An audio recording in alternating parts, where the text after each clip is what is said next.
Добрый вечер. В эфире информационный выпуск Амшикшара. А сейчас по традиции расскажем коротко о темах в сегодняшнем выпуске. Начаты ремонтные работы дорожного полотна и тоннеля в Кадорском ущелье.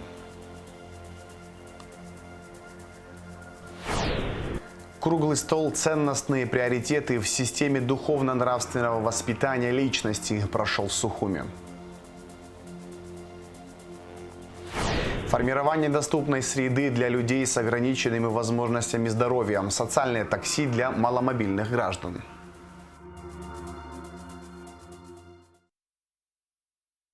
Полным ходом идут ремонтные работы по восстановлению Сухумской военной дороги и реконструкции тоннеля в Кадорском ущелье. Президент Бадра Гунба проинспектировал ход работ, проводимых Управлением капитального строительства, и отметил важность и стратегическую значимость данного объекта. Подробности в репортаже наших корреспондентов. По живописным горным ущельям, открывая неописуемую красоту высоких гор Кавказа, проходит военная Сухумская дорога, которая связывала Карачаево-Черкесскую республику с Сухумом через Кавказский хребет. Для Абхазии это стратегический объект, и его восстановление – один из приоритетных вопросов. Однако этот участок уже давно стал труднопроходимым из-за оползней и размытых участков. Зимой дорога подвергается снежным завалам и лавиноопасным участкам. На протяжении последних лет обсуждаются планы по восстановлению военно-сухумской дороги и возобновлению движения. Учитывая важность и стратегическое значение объекта, было принято решение о запуске работ по реконструкции тоннеля и дорожного полотна. Ознакомиться с ходом работ в селе Багада Гулрыбского района выехал президент страны Бадра Гунба. Полноценно введем объект в эксплуатацию, но на протяжении всего времени будет организовано какое-то движение, будет перекрываться тоннель периодически, введены ограничения. При этом задача в любом случае будет выполнена и полноценно будет отслеживаться каждый этап. С учетом сроков до 2027 года качество работ, соответственно, и сроки должны быть выдержаны. Значимость этой дороги мы все прекрасно понимаем. Значимость такой инфраструктуры. Значит, если мне память не изменяет, с 2008 года, с момента признания, речь шла о реконструкции этого тоннеля, вообще дороги. Очень важно, что мы эту работу начали. И необходимо в сроки уложиться и реализовать этот проект. Восстановительные работы разделены на два этапа. Сначала реставрация тоннеля, которая завершится в 2026 году. Затем будут приводить в порядок дорогу вокруг. В целом работы будут вестись вплоть до 2027 года. Задействовано 26 рабочих и 12 единиц спецтехники. Протяженность восстанавливаемого тоннеля 480 метров. На момент, когда мы приступили к работам, мы приняли решение провести повторное обследование тоннеля, провели геофизические обследования, и по итогам которых мы в очередной раз убедились о необходимости капитального ремонта объекта, так как идут, регрессия продолжается, трещины расширяются, очень сильно изменилось состояние, поэтому были в очередной раз приняты еще технические решения добавить анкерные болты сюда, чтобы усилить конструкцию. И помимо всего прочего еще принято решение, помимо технического надзора, осуществить еще и авторский надзор. Для того, чтобы оперативно вносить какие-то изменения технические в зависимости от состояния тоннеля. Восстановительными работами занимаются наши специалисты со своими коллегами из России. В рамках двусторонних договоренностей финансовую помощь окажет Российская Федерация. Сам тоннель был построен в 1964 году. С того периода капитальный ремонт не осуществлялся. В 2020 году один из тоннелей был признан аварийным. Проезжать по тоннелю представлялось опасным, так как в стенах появились трещины. Опорную стену, да? Да. А когда эта часть обвалилась? Эта часть обвалилась между первым обследованием, в 2023 году она обвалилась, после первичного обследования и проектирования. И, кстати, здесь как раз в этом месте была указана дата, когда тоннель строился вместе. С этой частью вырвало. Он был поврежден впоследствии многочисленных ударов по нему, я так понимаю, тяжелыми снарядами. В селе Цабал будет организована лаборатория для приема входного материала, который будут использовать для восстановления тоннеля и дороги. На входном контроле будут проверяться качество привезенного материала. Мы сегодня прошлись, видим, что большие куски обвалов уже внутри тоннеля, часть тоннеля оползневыми процессами снесено, поэтому очень важно было и оперативно приступить к решению этого вопроса. Потеря этой дороги чревата серьезными вопросами, в том числе и безопасности. Здесь располагаются наши подразделения, части, российские пограничные подразделения, и поэтому дорога эта имеет стратегическое значение. Никак не получалось изыскать эти средства. Благодаря договоренностям с нашими российскими коллегами мы изыскали эти средства и направили на реализацию этого очень важного проекта. Работы по восстановлению тоннеля уже начались и ведутся каждый день. Уже сейчас проведено электричество. На месте висит знак, что движение запрещено. Но в скором времени легендарная Сухумская военная дорога вновь откроет свой исторический путь. Нала Чхинджерия, Фатима Гергия, Саида Гуха, Абхазское телевидение. Президент Бадра Гунба в ходе рабочей поездки в Кадорское ущелье посетил и пограничный отряд «Птыш» погрануправления СГБ Абхазии. Глава государства пообщался с командиром подразделения и личным составом, ознакомился с условиями несения службы и инфраструктурой пограничного поста.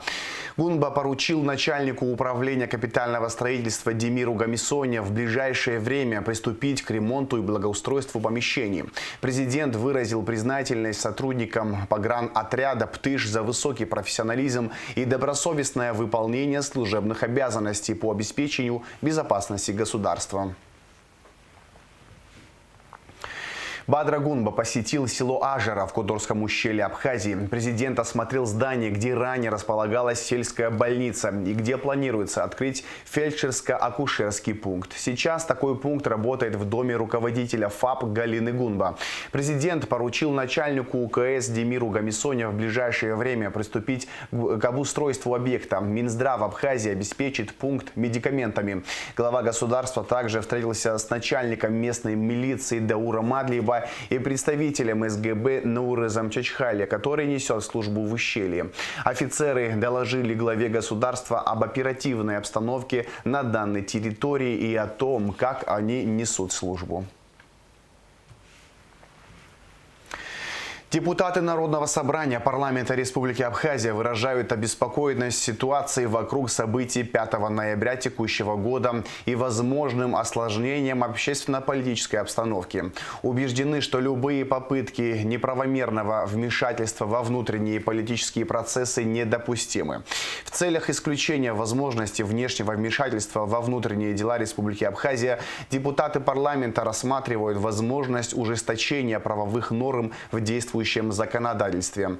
Народное собрание парламент Республики Абхазия обращается к гражданам, всем политическим силам, организациям и движениям воздержаться от взаимных обвинений и руководствоваться общественными и государственными интересами, сообщает пресс-служба Народного собрания парламента. Минздравом Абхазии подготовлен список необходимого оборудования для оснащения медучреждений, представлен главе государства и Кабинету министров. Об этом в интервью нашему каналу сообщил министр здравоохранения Эдуард Будба. Данное мероприятие проводится в рамках поручения Бадры Гунба по подготовке плана по повышению эффективности работ медучреждений и развития здравоохранения в целом. По поручению президента от 27 августа 2025 года один из указов, значит, это подготовить перечень медицинского оборудования, который остро необходим для доукомплектования наших лечебных учреждений. Значит, на самом деле большой объем работы был проведен, все необходимые данные мы собрали и отправили в кабинет министров и Бадре Зурабовичу. Сумма идет в среднем приблизительно о 873 миллиона рублей. Это говорим о дооснащении наших всех республиканских лечебных учреждений. Мы это вот делаем там остро нуждающиеся, потому что есть вещи, которые очень сильно дорогостоящие. Мы говорим о том, что нам нужно крайне необходимо то или иное оборудование. В этом направлении уже объем информации обработан и отправлен главе государства. Министр также подвел итоги работы ведомства за текущий год. Полное интервью смотрите сегодня в нашей программе после выпуска новостей. Вице-премьер, исполняющий обязанности председателя Госкомитета по делам молодежи и спорту Тараш Хагба принял участие в церемонии прощания с легендарным футболистом и тренером, олимпийским чемпионом Никитой Симоняном, сообщается на сайте Кабинета министров. Церемония состоялась в Москве на стадионе «Лукойл-Арена», домашней арене футбольного клуба «Спартак». От имени президента Абхазии Бадры Гунба Тараш Хагба зачитал телеграмму с соболезнованиями родным и близким Никиты Павловича.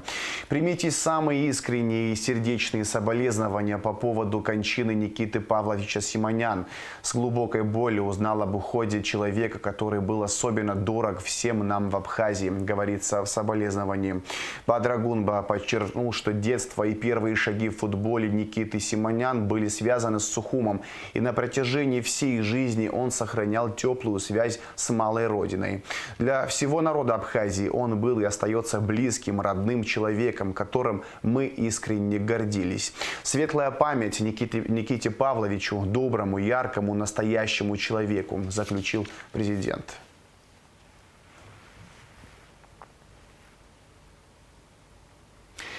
В столице Киргизии, Бишкеке, прошло заседание Совета договора коллективной безопасности. Главы 5 стран-участниц ОДКБ обсудили ключевые вопросы региональной безопасности и утвердили планы работы организации на ближайшие годы.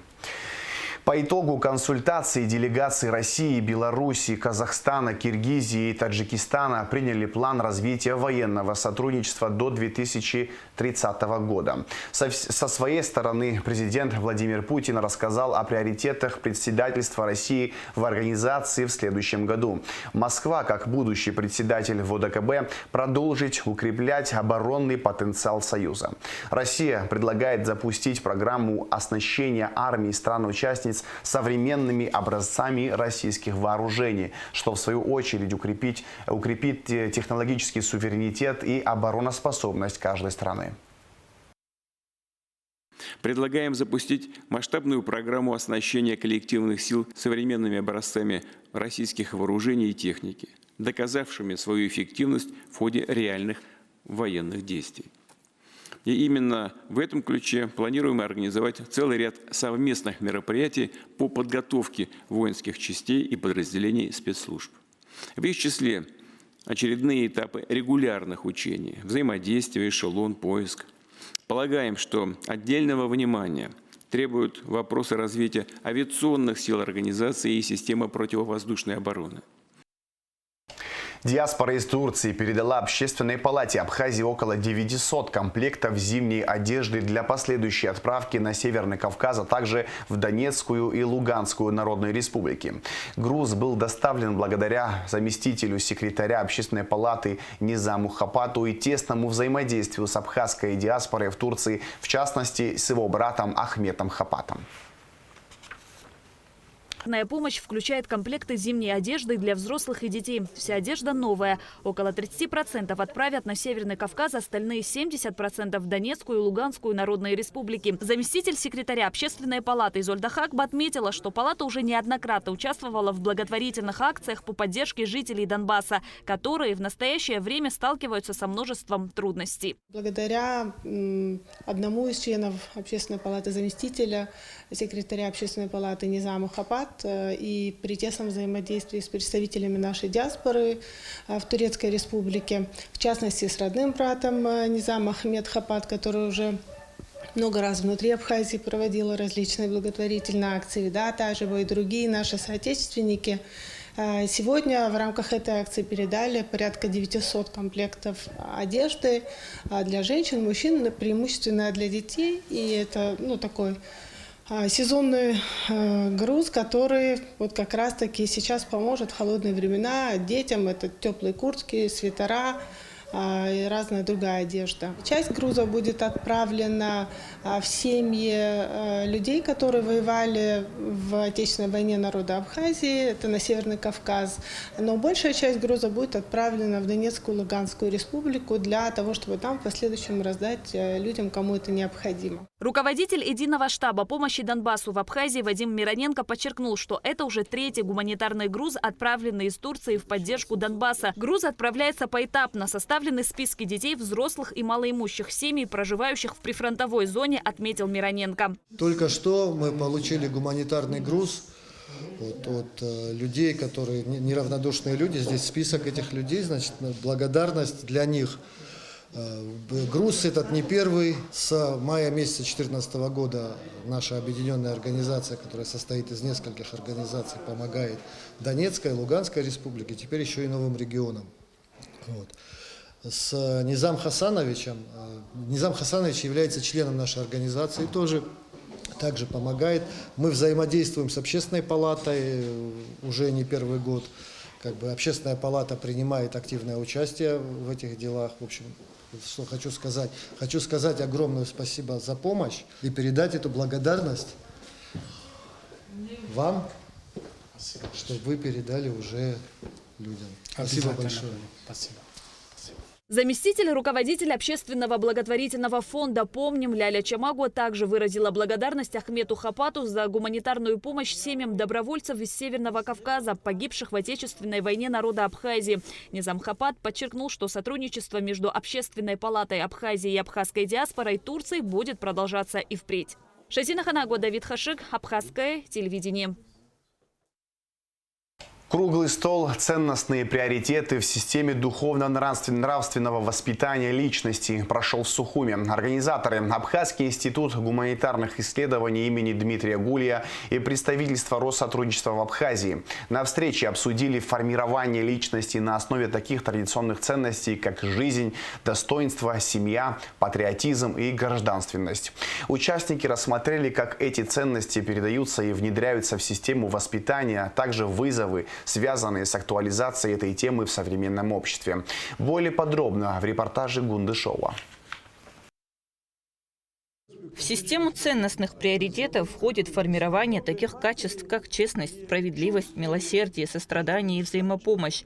Эти качества необходимы для построения справедливого и гуманного общества, основанного на принципах уважения прав и свобод каждого человека.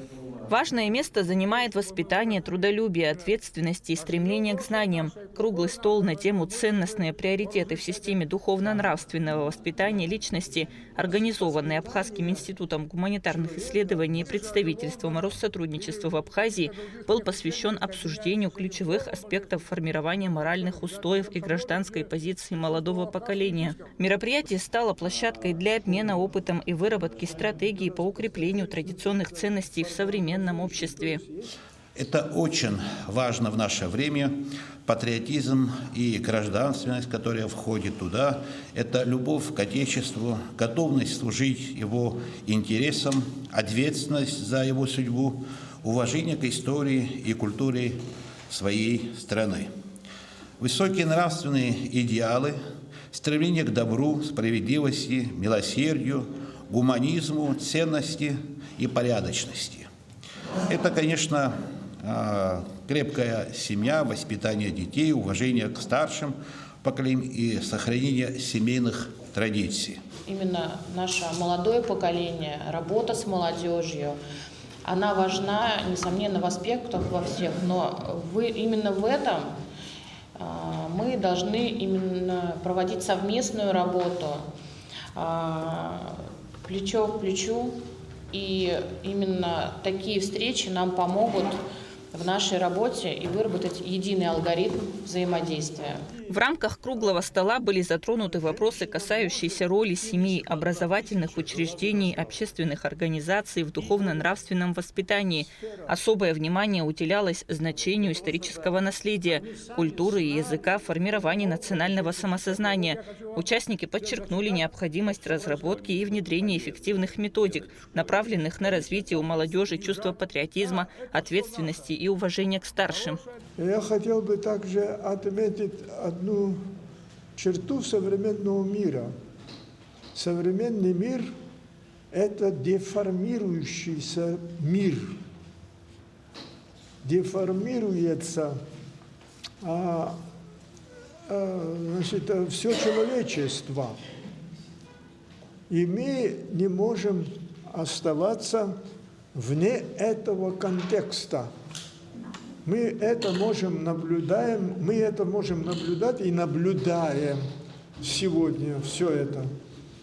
И, к сожалению, наблюдается и такой процесс, поскольку я представляю на самом деле старшее поколение, по крайней мере в этом зале присутствующих, и я вижу, как прерывается преемственная связь поколений. О ценностных приоритетах в системе духовно-нравственного воспитания личности высказались и представители духовенства Абхазии, подчеркивая особую роль традиционных верований и обычаев в формировании моральных устоев. Ими была отмечена важность передачи подрастающему поколению знаний об истории народа, его культурном наследии и этических нормах, укоренившихся в абхазском обществе на протяжении веков. Мы имеем, слава Богу, такие традиции, которые в мире от Рождества Христа, которые ассоциируются с христолюбивыми абазгами. Значит, нравственность, вот та этническая, которая существовала у абхазов, она оказалась очень близким с евангельской правдой. Это священное писание. Поэтому вот это нравы, вот эти этнические понятия, они очень необходимы. Соединиться, но всему этому необходимо соединиться с Творцом неба и земли. У нас много замечательных традиций в Абхазии.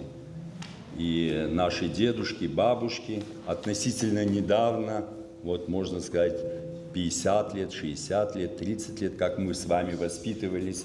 И мы помним нашу деревню абхазскую, которая воспитывала личность человека в чистоте, в люботе, в вере, в красоте духовной. Но, к сожалению, вот как сказал Олег Несторович, трансформируется, идет деградация, бесспорно идет деградация. Но чтобы не было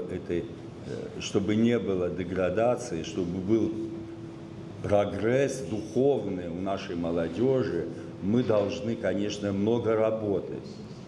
И самое главное в преемственности и в исторической науке, самое главное – это любовь к родине, любовь к отчизне.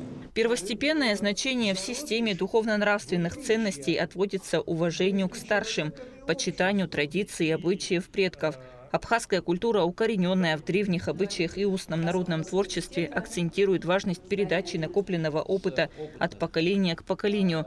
Это включает в себя уважение к возрасту, мудрости и жизненному опыту старших, а также соблюдение норм абхазского этикета Апсуара. Война, она нас в этом плане откинула назад далеко, нанесла большой удар по духовно-нравственному воспитанию, по состоянию этой работы у нас. Послевоенный период, вспомните, тут старшее поколение хорошо помнит. Тут у нас разрыв огромный получился. Мы отошли от тех принципов, которые у нас были до этого, и не пришли ни к каким новым. Сегодня, конечно, меняется. Мы восстанавливаем потихонечку. И мне кажется, что, знаете, вот для того, чтобы делать такие драматичные и трагические какие-то выводы, оснований нет. У нас по-прежнему, как я говорил раньше, остается на вооружении Апсуара. Специалисты в области образования, культуры и социальной работы представили свои доклады и поделились практическими наработками. В частности, обсуждались возможности использования современных информационных технологий, мультимедийных ресурсов для популяризации духовно-нравственных ценностей среди молодежи. Была отмечена важность межведомственного взаимодействия и координации усилий различных институтов гражданского общества в решении задач духовно-нравственного воспитания. И при формировании нашей работы мы учитывали именно запрос от молодежи. У нас были встречи, общались с ребятами, спрашивали, что им интересно. И на основании вот этой обратной связи у нас сформировалось такое место входа инициатив наших ребят. И мы выступаем такой площадкой, на которой каждый студент, молодой человек, молодежь у нас в таком широком понимании, от школьников до уже работающей семейной молодежи. И для каждого мы стараемся подбирать, организовывать мероприятия. На личность человека влияют родители, а родственники очень мало. Соседи практически никак. Община забыта. Говорю про Россию. Влияние СМИ в 21 веке снижается. Традиционных СМИ, газеты, книги и телевидение, имею в виду. Кино, Голливуд, музыка западная, мода западная, соцсети западные, интернет западный, нейросети добавляются в последнее время и искусственный интеллект. Важным аспектом является воспитание чувства патриотизма и любви к родине. Это проявляется в знании истории и культуры Абхазии, уважении к ее государственным символам и готовность защищать ее интересы. Особое внимание уделяется воспитанию гордости за героическое прошлое народа. Кунда Шоу, Алексея Гухава, Абхазское телевидение. Итоги практического и методического взаимодействия по профильным направлениям правоохранительной деятельности между МВД Абхазии и России обсудили в ходе рабочего совещания, которое провел вице-премьер-министр внутренних дел Республики Абхазия Роберт Киут. Подробности в материале пресс-службы МВД. Итоги практического и методического взаимодействия по профильным направлениям правоохранительной деятельности между МВД Абхазии и России обсудили в ходе рабочего совещания, которое провел вице-премьер-министр внутренних дел Республики Абхазия Роберт Киут. Во встрече приняли участие первый заместитель министра внутренних дел Республики Абхазия Руслан Ажиба, исполняющий обязанности замминистра, начальник следственного управления Элеонора Карагазян, представитель МВД России в Абхазии Сергей Галенков, директор совместного информационно-координационного центра органов внутренних дел Абхазии и России Юрий Марышев, начальники профильных управлений МВД Абхазии. В первую очередь хотел бы поблагодарить предварительно. Все-таки выслушаем руководителей подразделений, которые принимали своих коллег. То есть, что мы сегодня видим, я хотел бы заслушать. Элеонора Миграновна, с вас начнем. Вообще по итогам работы наших коллег, что видим, какие есть перспективы, какие планы на дальнейшее взаимодействие. Уважаемый Роберт Витальевич, сегодня можно констатировать тот факт, что рабочая встреча прошла эффективно. В процессе рабочей встречи были выработаны определенные наметки, они связаны с внесением изменений в некоторые законодательные акты Республики Абхазия для более эффективной работы. Российскому коллеге были определены статьи, причем хочу отметить, что у нас проекты изменений уже имелись. Последующая, насколько мне известно, будет поездка в Российскую Федерацию коллегам. Мы уже отработаем дальнейшее видение, и я думаю, что с определенным результатом из Российской Федерации мы уже приедем с окончательной редакцией, с проектами изменений в уголовно-процессуальное законодательство. Мы, само собой, долгое время уже контактируем с Главным управлением по незаконному обороту наркотиков. Сегодня мы закрепили ряд вопросов, которые необходимо решать совместно Это как на территории Российской Федерации, так и на территории Республики Абхазия. Надеюсь на дальнейшее взаимодействие. В нашем случае мы, как говорится, начертили дорожную карту, провели плодотворную работу, пообщались и имеем наработки, которые будем воплощать в ближайшее время в реальность. Тоже хочу выразить благодарность. Это были 3 дня полного взаимодействия, понимания в вопросах и желания оказать как методическую, так и практическую помощь. Делегация МВД России находилась в республике 3 дня. В рамках рабочей поездки абхазские и российские коллеги обсудили ряд важных вопросов в сфере незаконного оборота наркотических средств и психотропных веществ, преступлений экономической направленности, современных криминалистических методик и деятельности органов предварительного расследования. Все это стало возможным благодаря договоренностям на уровне руководителей ведомств 2 стран. У нас сегодня с руководством Министерства внутренних дел Российской Федерации предельно плотные, предельно дружеские и понимающие отношения, понимающие необходимость нашего, скажем так, открытого взаимодействия для того, чтобы решать те задачи, которые перед нами стоят. Я уже в промежутках заслушивал доклады своих руководителей о том, насколько полезно было сегодня это общение, и уверен, что, как и в прошлый раз, у нас будут серьезные результаты по всем направлениям, и мы будем идти к совершенству. Роберт Кют подчеркнул, что всесторонний анализ указанных направлений позволит значительно повысить эффективность взаимодействия МВД Абхазии и МВД России. Кроме того, в ближайшее время руководители профильных управлений будут командированы в Россию с целью дальнейшего укрепления двусторонних связей. В Гагарском районе проведены рейды по выявлению нелегальных мигрантов. 124 нарушения режима пребывания на территории Абхазии миграционного законодательства выявлено в результате мероприятий, проведенных сотрудниками силовых ведомств Гагарского района. Материал пресс-службы МВД. В Гагарском районе проводятся профилактические мероприятия с целью обеспечения режима пребывания иностранных граждан и лиц без гражданства на территории Республики Абхазия и исполнения миграционного законодательства.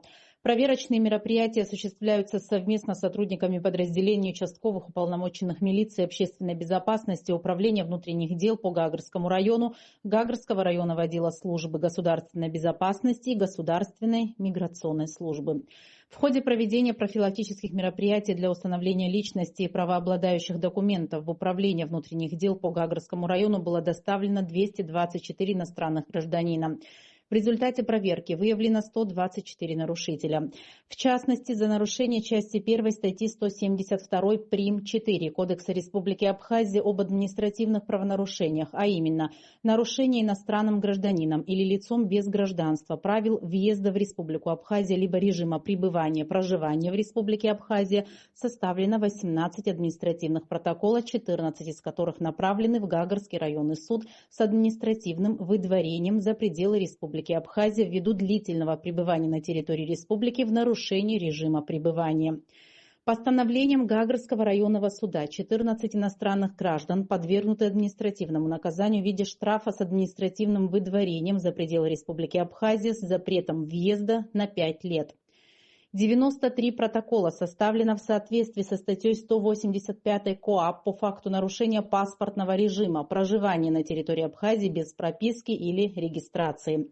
Также в результате проведенных мероприятий выявлено 10 фактов появления в общественных местах иностранных граждан в пьяном виде и 3 факта мелкого хулиганства, о чем составлены протоколы в соответствии со статьей 171 и 166 Кодекса Республики Абхазия об административных правонарушениях. Системные проверки с целью обеспечения режима пребывания иностранных граждан и лиц без гражданства на территории Республики Абхазия и исполнения миграционного законодательства будут продолжаться. Новый сервис, открывающий новые возможности для граждан с ограниченными возможностями здоровья. В Абхазии заработало социальное такси. Это еще один успешный проект команды Абхазии. Партнерами проекта выступают правительство Нижегородской области, Народный фронт, также Министерство социального обеспечения Абхазии. Вызвать социальное такси можно по номеру 0909. Услуга будет абсолютно бесплатной. Аэлита Арутюнян узнавала возможностях нового вида пассажирского транспорта. Социальное такси будет предоставлять услуги тем, кто в этом нуждается, помогая маломобильным людям и обеспечивая им доступ к необходимым медицинским и социальным услугам. Это значимый шаг к улучшению качества жизни граждан республики. Теперь люди с ограниченными возможностями смогут спокойно вызвать такое такси и без проблем добраться до места назначения. 3 оборудованные машины для перевозки людей с ограниченными возможностями здоровья передали в город Сухум и Гудаутский, Ачамчирский районы. Но этим видом транспорта можно будет пользоваться по всей стране. Мы следим часто за новостями, за комментариями под постами. Команда проекта это очень сильно регулирует. Мы смотрим и хотим поблагодарить за прекрасные комментарии, за слова благодарности. Также хотим разъяснить, слово такси некоторых смущает. Речь идет о полностью социальном проекте, проезды будут бесплатные. Вице-премьер Республики Абхазия Вараздат Минасян отметил важность и актуальность такого проекта. Он поблагодарил губернатора Нижнего Новгорода за предоставление транспортных средств. Также вице-премьер выразил слова благодарности команде Абхазии, Народному фронту, сотовым компаниям и компании Абсны Ойл. У нас есть большая потребность в этом такси социальном, и оно улучшит жизнедеятельность, даст высокое качество проезду наших граждан, которые ограничены возможностями. Вот этот социальный наш слой населения, который ждал очень большое время это такси, оно считаю очень актуальным в сегодняшний день и поспособствует улучшению их жизнедеятельности. Как представитель правительства по поручению премьер-министра финансовое обеспечение правительства берет на себя этого проекта социального. Всем желаю удачи в нашем хорошем деле. Социальное такси работает на базе Министерства соцобеспечения. Водители специального автотранспорта прошли обучение на базе Минздрава Абхазии. Потребность в таком виде транспорта назрела уже давно. На сегодняшний день более 500 жителей Республики Абхазия – потенциальные пассажиры социального такси. С сегодняшнего дня будет работать данная услуга. Социальный транспорт будет предоставляться по заявкам лицам, нуждающимся в таком обслуживании, совершенно бесплатно, на безвозмездной основе. А машины будут обслуживать, каждая машина будет обслуживать определенный район. Машины переданы в Министерство социального обеспечения. На сегодняшний день они приняты на баланс и будут непосредственно обслуживаться нами с помощью тех средств, которые на это предусмотрены. И при помощи команды Абхазии и правительства Нижегородской области. Всего 3 машины на сегодняшний день будут обслуживать наше население. Возможно, дальше проект будет расширяться и расти в соответствии с потребностью и заявками. Очень здорово, что здесь в такой проект включаются абсолютно все. И социальная защита принимает эти машины, здравоохранение обучает водителей тому, как безопасно и правильно, если что, оказывать помощь. Коллеги из бизнеса помогают с топливными картами, с сим-картами и так далее. Бы очень хотелось, чтобы этот проект здесь дал новое дыхание вообще развитию социальной сферы, потому что время пришло. Гендиректор АНО команды Абхазии Георгий Габуня подчеркнул, что команда Абхазии дальше будет выходить с различными инициативами благодаря таким друзьям, как Народный фронт России, руководство Российской Федерации при поддержке руководства республики. Сегодня одна из этих машин находится на выезде. Всего машин 3. Мы планировали показать все 3 здесь на площади, но мы решили, что выезд к нуждающимся это важнее, чем вот эта вот официальная часть. Я сегодня передаю все технические, скажем так, возможности. Это телефонные номера с коротким номером 0909 для абонентов Аквафона и Мобайла, которые могут для наших людей нуждающихся, это будут бесплатные звонки. Более того, компания Абсны Ойл предоставила нам топливо в объеме, который позволит функционировать данному проекту до конца текущего года, а со следующего года в бюджете Республики Абхазия предусмотрены соответствующие средства для того, чтобы этот проект дальше продолжал жить. Уже был проведен определенный объем работы, связанный с технической наладкой этого проекта. Создана диспетчерская служба, водители прошли специальный курс подготовки. Министр здравоохранения Абхазии лично провел инструктаж для непредвиденных обстоятельств. На сегодняшний день все машины укомплектованы. Проект реализован командой Абхазии при поддержке правительства Нижнего Новгорода и Народного фронта России. Айлита Арутина, Рамукамкия, Абхазское телевидение. А сейчас расскажем о погоде. В пятницу 28 ноября в Абхазии погода не изменится. Осадков не ожидается. Ночью 7-12, днем 15-20 градусов тепла. Температура морской воды плюс 15 градусов.